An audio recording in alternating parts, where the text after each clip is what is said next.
We take you now to England. If it only were as simple as that.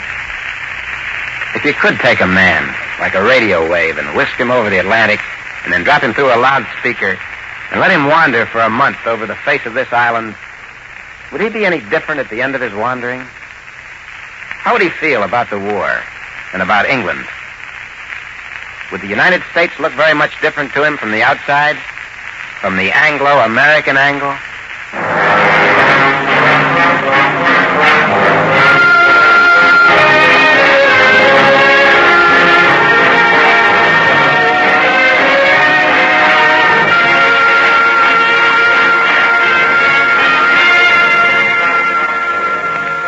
The Columbia Broadcasting System presents An American in England, the last of a limited series of 6 programs written and directed by Norman Corwin, produced by Edward R. Murrow, and broadcast from somewhere in the British Isles.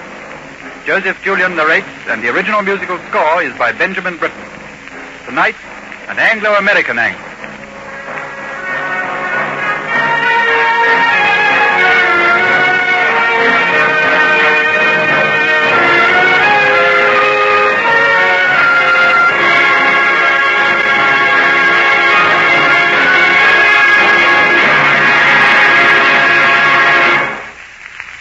Did you ring, sir? Yes, Mac. I'm going to clear out at the end of the week, so I'd like my suit back from the cleaners. Yes, sir. Going up north, sir? No, back to the States. Going home, eh? Mm-hmm. You know, I'd like to go to America someday, sir. Well, maybe you will after the war. They'll probably be running clippers every hour, on the hour. Might I ask you, sir, before you go, you aren't doing anything with those magazines on the desk? You want them? If you please, sir, yes. My wife is crazy about American magazines. I'll tell you what. There are a couple of pieces I promised to read, and I'll do that tonight. But you can take the whole pile in the morning. Thank you very much. Okay. Good day, sir. That night, you go through the magazines. As you fan their slick pages, you find yourself seeing things through the admiring eyes of Mac and his wife. You can fairly hear them gasping at the advertisements. Skinless Frankfurters sends a free booklet of tempting recipes. To a housewife whose sausages have been 60% bred for some time, the skinlessness of Frankfurters must be an interesting improvement. Clean and polish your car with one application of this sensational new polish. Your car will sparkle with that original showroom shine. Mac's car has been in storage for 3 years now and has that original junk pile dullness. For fragrant, shining, clean hair, alive with highlights, get this brand new shampoo today. Mrs. Mac's hair will have to do without fragrance for the duration, and also be unshining, because there's practically no shampoo to be had. You look at the magnificent color advertisements of hosiery and grapefruit and new furniture, and it's like the Arabian Nights.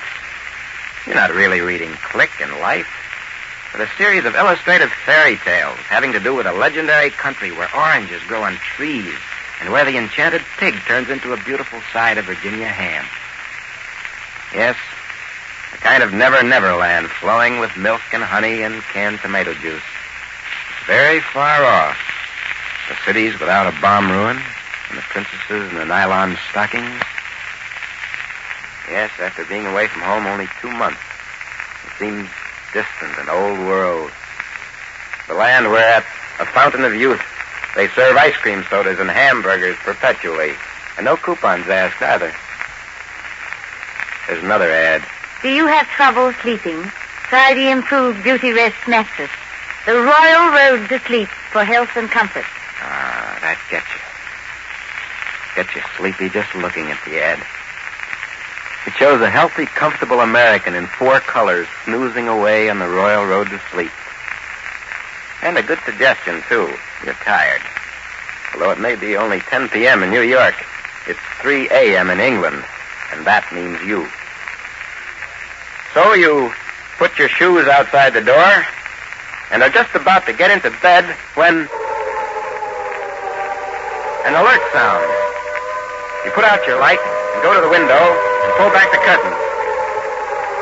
Nothing is happening that you can see. Just some more Nazi raiders flying overhead for nuisance value on their way to bomb 2 old women and a storekeeper somewhere in the Midlands. You close the curtains stretch, and yawn. When in England, do as the English do. You go to bed.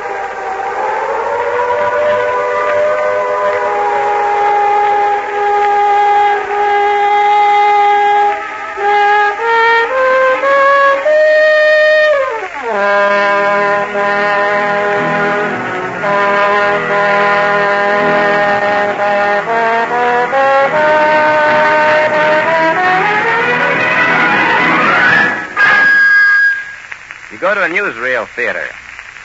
On the bill are a series of shorts, mostly American, mostly very good. One is a collection of tremendous production numbers taken from lavish musical films of the past. Hundreds of girls and boys dancing on staircases. Those were the days, all right. 2 cars in every garage and a beautiful chicken in every plot. 10 years ago, it required a cast of thousands to impress Britons with the might and majesty of America. Today, it takes a mess of skinless frankfurters and a bottle of shampoo. On comes the newsreel, in the usual quiet fashion, with elfin music over the titles.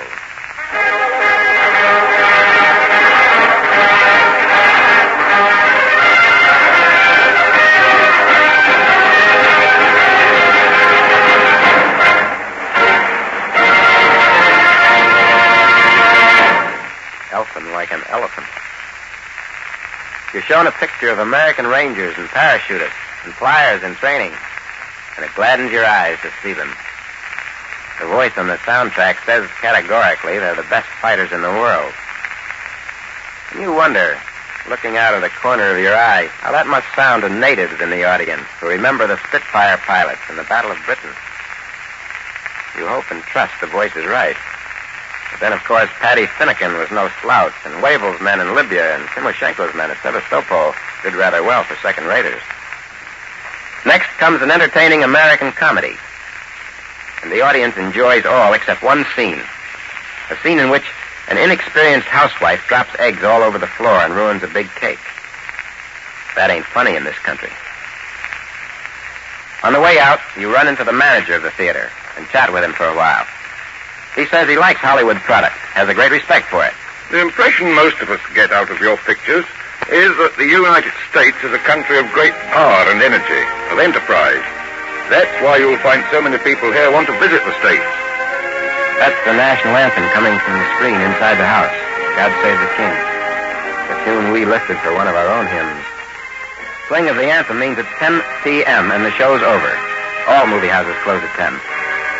And there's no midnight show on Saturday.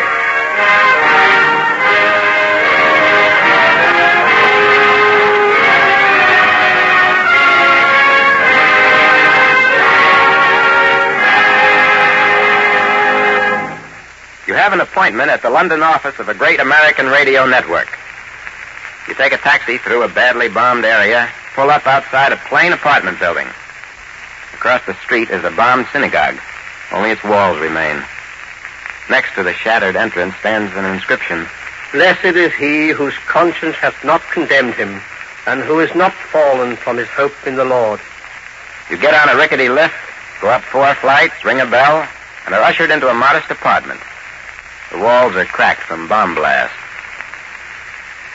You meet your friend, and he takes you along with him to the main building of the BBC. It's battle-scarred and wears war paint. Policemen stand guard inside and out. You descend to the cellar, the sub-cellar, the sub-sub-cellar, and deeper still. There are cots in some of the studios. Many of the staff sleep here. No murals around this place. No conducted studio tours. Nothing for the eye. Grim, almost military. Has special chambers in case of gas attack. Your host prepares to broadcast. The preceding program comes through from America. There's music, and then the voice of David Ross. It sounds far away, as London sounds to listeners at home. It has an unreal quality. Again, the Arabia of 1001 Nights. And then, out of a London cellar, your friend speaks to the rooftops of America. This is London. Soon it will be winter again, the 4th winter of war. It will be a test of moral and physical endurance such as only the veteran can meet. This is now a veteran people. The future holds anxiety, but no terror. From you, they ask not sympathy, but understanding. Not help, but comradeship. Much of the old order has gone, but the right of free men to die on their feet remains. The choice was made by free men. For them, there can be no going back. For 3 minutes, he speaks across an ocean that is half in daylight, half in night. And then he calls in Cairo. We take you now to Cairo. Cairo comes in, and the capsule world is there for Kansas and Missouri and for the lounge of the Beverly Hills Hotel. In the bowels of the British earth, you listen to programs coming from the States. There's music. There's a songster singing, Johnny Doughboy found a rose in Ireland. And you wonder whether every last broadcast from the States would reward listeners in occupied countries who tune in at the risk of their lives. If radio was important enough for the Hun to spend billions of dollars on it, and effective enough to help beat France before the Panzers got there, is it too fantastic to hope that someday the United Nations might appoint a radio high command and use the weapon to its fullest? So wondering, you swing the dial to another shortwave point and hear Moonlight and Roses.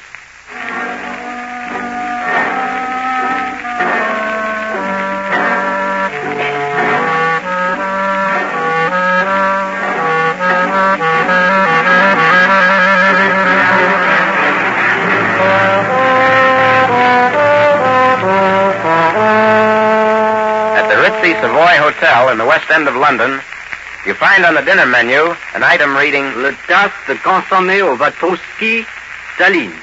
They're honoring Stalin on the menu at the Savoy. And that sounds like another blow to Hitler. Because next to separating the United States and Great Britain, his greatest hope has been to separate Russia and Great Britain.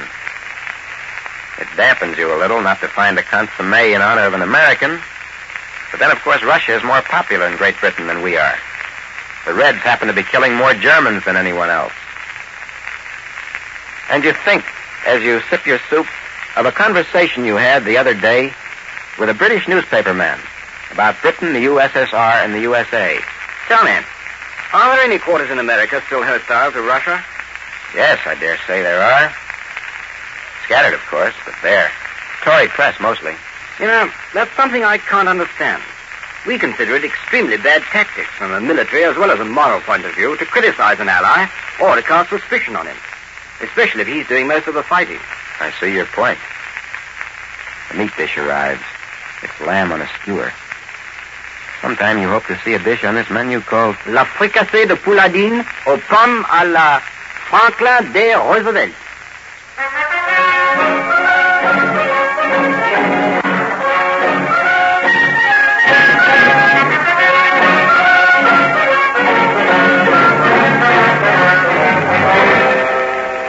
The man leaning against the counter in the pub looks depressed, and you wonder whether it's the warm beer or the weather or the news from the front. So you ask him, what makes you so glum? Oh, I don't know. I guess I miss the good old days. Before the war, you mean? No. I mean the Blitz days, when we were getting bombed every night. Are you kidding? Not at all. There was spirit then. We were in the thick of the fight.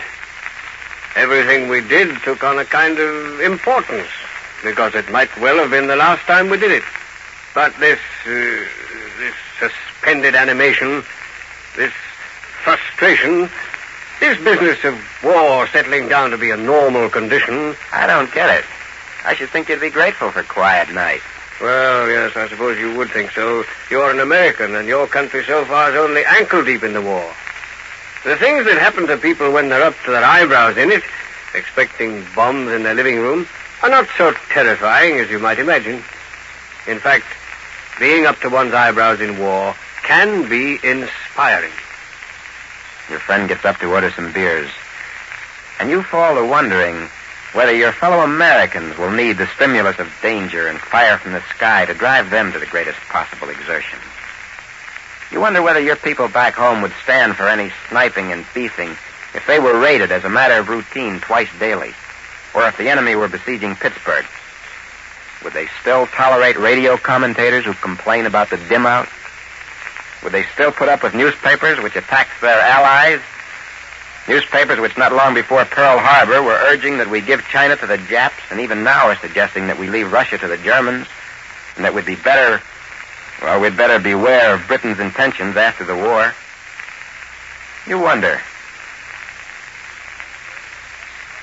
The man waiting in the dentist's anteroom, and by the way, dentists are called Mr. here and not Doctor, looks unusually happy for anybody waiting to see a dentist. You ask him why. Well, I've just got a packet of food from a friend in the States. A whole pound of butter, among other things. I thought they stopped the shipment of food to individuals. No, there were some announcements to that effect, but the fact is you can still get packets. Well, what about the millions of British people who have no friends in the States to send them food? Listen, that butter tastes awfully good. No doubt it does. The two armchair experts who never flew a plane sit arguing in the billiard room of a club about who has better planes, the Americans or the British. All Americans think their planes are superior. My nationality has nothing to do with it. I'm talking about the performance of planes. Well, so am I. It just so happens that half your fighters are useless about 15,000 feet, whereas the Spitfire... This goes on for a while with much throwing around of B-17s, Mustangs, Liberators, firepower, maneuverability, etc. And then a guy who's been sitting silently on the other side of the billiard table enters the discussion. If you will pardon me, gentlemen, I think you're both talking utter nonsense. What do you mean? Well, the important thing is not who's got the best planes, but whether national or professional pride is going to stand in the way of getting together and learning from each other. Well, I should think that also, whether experience in battle will be translated quickly into production. One of the boys at the billiard table has just made a nice shot. Do you mean to tell me that says your friend, a welfare officer at a tank factory, that there are still jurisdictional labor squabbles in America? Well, not so many. Is it true that some industrialists are fighting the government and labor as though they were the enemy instead of the Axis? Well, of course, I have been somewhat out of touch with home since I got here, but I don't think... You come with me, my friend. I want to show you a little demonstration of just how serious we are about production in this country. She takes you to a little courthouse, a plain two-story building, badly in need of paint. In a room the size of a typical magistrate's court in New York, a prosecutor for the Ministry of Labor is telling the magistrate that the two girls before the court... Moreover, they were absent from work on February 9, 10, and 11. And as a result, they held up production to the extent of 29,000 of the components on which they were engaged. Yes. Now, the evidence at hand substantiates that you, Miss Liesel, and you, Miss Hanson, were unnecessarily absent on 3 days and were late on others. I must say it's disgraceful you're slacking about like this. You know how necessary this work is to your country and to the war. I order you each to pay £3 damages for neglect of work and 8 shillings and 6pence costs. The next case has to do with a man who left one job for another without the permission of the government. He gets a jail sentence. Tell me, in your country, can a worker quit an essential war job in one city to make more money doing non-essential work in some other city? Oh, yes, certainly. That seems strange to me. Why? Well, you see, labor here is kept as close to the machine as a soldier to his gun. The unions made great sacrifices when they allowed their workers to be tied down. But it's a sacrifice they made willingly because they know that under the Axis, labor can look forward only to permanent serfdom, a kind of slavery already established in conquered Europe. Has industry had to make sacrifices? Have you seen the excess profits tax? No. Take a look at it. Almost confiscatory. British industry and labor long ago realized that neither stood a chance of surviving unless both made mutual sacrifices. And have both played ball? Played what? Played cricket. Oh, yes, both have played ball.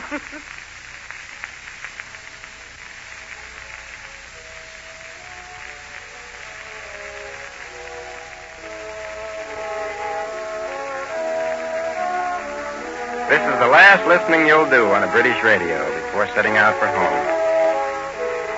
It's a pleasant sound in your ears, this old folk tune. This is the England of September sunlight, green fields, and a sonnets of Keats that you learned in high school. And down to Q in lilac time, and the nightingale singing his head off in the Surrey woods. This is the old romantic England. And if you don't mind, you'll turn off the radio. There's no song yet written which conveys the England of a moonless blackout or the England of raiders machine-gunning village folk in front of the marketplace. The England of the munitions worker who gets up before it's light and works all day and comes home after dark to a ration meal and then takes his turn at fire guard duty. The England of 1942 is no tea shoppy. It's a grim, crowded, shabby, busy country with guns in the gardens and bombers in the parks and drilling down at Kew in lilac time. The romance here is the romance of the commandos blowing up guns at Dieppe and then strolling back to the beach eating apples. The romance of Lancasters taking off at dusk to raid Nuremberg. The romance of powerful trade unions waving their hard-won rights for the duration, and the government guaranteeing that they'll get them back. The romance of an excess profits tax with real teeth in it. The romance of price control and rationing and conscripted women and workers who aren't allowed to quit a job or to be absent from it or late for it. Oh, there you are, sir. I was looking for you. Your bags are all packed. Yes, that's fine, Mac. Well, how does it feel to be going back? Well, you know the old saying about home, don't you? No place like it. That's right, sir. Well, what train do you take? Paddington, 6. Oh, you've just about got time. Where's the porter? Just then the porter shows up. And you're on your way.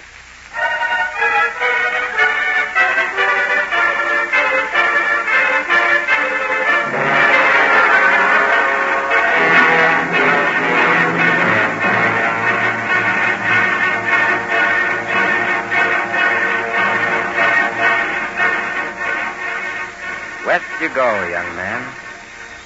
West in the direction of the Irish Sea and the Atlantic Ocean. Due west to the hemisphere you call home. The fairyland where the milkman delivers eggs and butter in the morning and nobody has to stand in line for a head of cabbage. The place where blackouts are practiced. And a man can pay his income tax and still have enough left over to buy a cigar. Nobody here begrudges the prosperity of the United States. They'd be crazy to. They're glad of it and grateful for the help, past, present, and future. But the English... Excuse me. Are there any first-class carriages on this train? There are, but they're all full. It does seem a shame to have to sit in a third when you have a first-class ticket. I'm in the same boat. Anyway, the scenery is first class. You sit, chin in hand, watching the first-class scenery go by. And you think of the faces that you've met on this island in 2 months of wandering. You'll settle for those faces any time. They're no different from American faces. Anybody who can tell them apart is psychic and ought to be reading tea leaves. The man sitting next to you opens a package of cigarettes. Have a cigarette? Oh, thank you very much. What brand is this? Fifth Avenue. Well, that's funny. The other day I bought some cigarettes called Bronx. Must be a series named after sections of New York City. Oh, is Astoria part of New York? Sure, right across from Manhattan. Well, there's an Astoria brand made by the same outfit. Huh. It's a small world, all right, isn't it? Nice guy, that. Typical of the people you meet here. You take a deep drag of Fifth Avenue. And with it, you inhale a solemn thought. There are a lot of typical nice guys on this planet. How does it happen they don't get together? Is it beyond reason that common people can strike up a lasting friendship? Something more permanent than a military alliance? Are the people going to let diplomats decide whether they shall be the same fast friends in peace as they are in war? That would be a pity. Because it isn't the diplomats who are going to pull this war out of the fire. They may help with the arrangements. But you know who's going to win it? The little guy with a third-class ticket sitting opposite. The guy with the dirt under his fingernails and the fatigue of a 12-hour day in his face. He's won things before in this war. It was he and his wife and his kid brother in the RAF who saved Britain. Not a room full of cabinet ministers. Reading! Train stops here 5 minutes. Reading, England. Reading, Massachusetts. Reading, Pennsylvania. All three are in this war. It may be a long way from this Reading to the one in Pennsylvania. But if you took a man from the main street of each town and put them together in a neutral pub, within 5 minutes they'd be toasting each other's health and pledging the common victory. The little guy of America and the little guy of Britain talk the same language in more ways than one. They know what side their future's buttered on. Although one of them has been taking it a lot harder and longer than the other, when the word comes to dish it out, they'll do the dishing. These Britons are proud people, and they ask no quarter, and they ask no pity.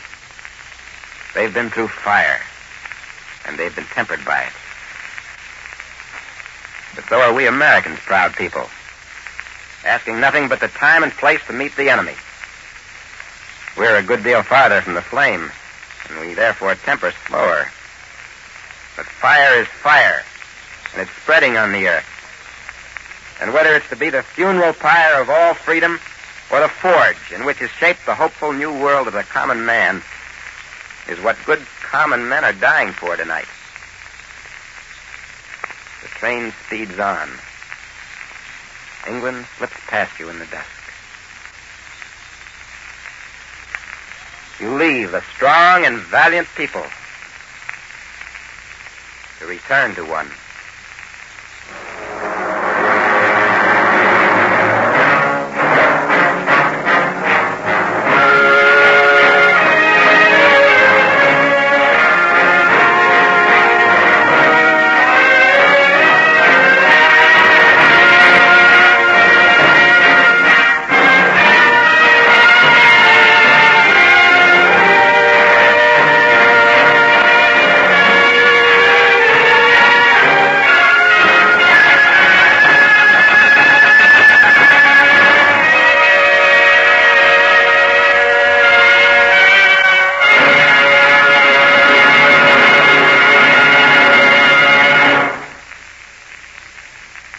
You have been listening to the Columbia Broadcasting System's presentation of An Anglo-American Angle, the last of a limited series of 6 programs under the title of An American in England, written and directed by Norman Corwin and brought to you by CBS direct from England through the facilities of the British Broadcasting Corporation. Joseph Julian narrated, and the original musical score was composed by Benjamin Britten and performed by the Orchestra of the Royal Air Force under the baton of Wing Commander R.P. O'Donnell. The program was produced by Edward R. Murrow.